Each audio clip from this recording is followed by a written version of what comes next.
അസ്സലാമു അലൈക്കും വറഹ്മത്തുള്ളാഹി തആല വബറകാത്തു. നമ്മളിൽ പലർക്കും മനസ്സിൽ പല ആഗ്രഹങ്ങളും പ്രയാസങ്ങളും വിഷമങ്ങളും ഉണ്ടാകും. അത്തരം സമയങ്ങളിൽ ഏറ്റവും കൂടുതൽ അള്ളാഹുവിലേക്ക് അടുക്കാൻ സഹായിക്കുന്ന ഒന്നാണ് സൂറത്തുൽ ഫാത്തിഹ. ഫാത്തിഹ കൊണ്ട് നമുക്ക് എന്തും നേടിയെടുക്കാം.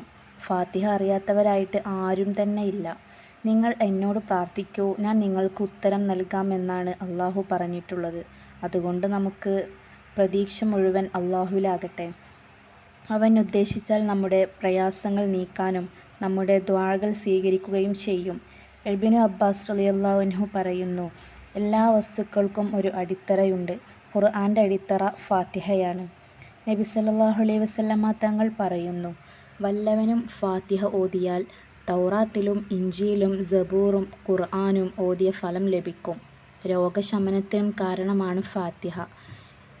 ഇങ്ങനെ എണ്ണിയാൽ തീരാത്ത ഒരുപാട് ഗുണങ്ങൾ ഫാത്തിഹയ്ക്കുണ്ട്.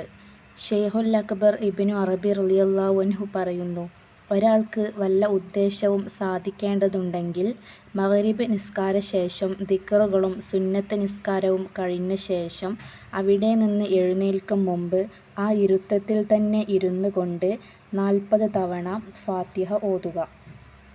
എന്നിട്ട് നല്ല നിയ്യത്തോടെ റബ്ബിനോട് സമർപ്പിക്കുക. തീർച്ചയായും ഉത്തരം കിട്ടും.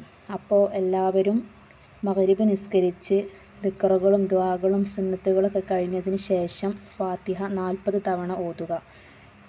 നമ്മുടെ ബുദ്ധിമുട്ടുകളും പ്രയാസങ്ങളും അള്ളാഹുവിനോട് പറയുക.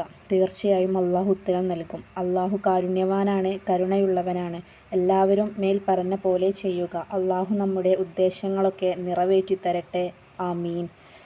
ഈ വീഡിയോ ആർക്കെങ്കിലും ഉപകാരപ്പെട്ടെങ്കിൽ ലൈക്ക് ചെയ്യുക, സബ്സ്ക്രൈബ് ചെയ്യുക.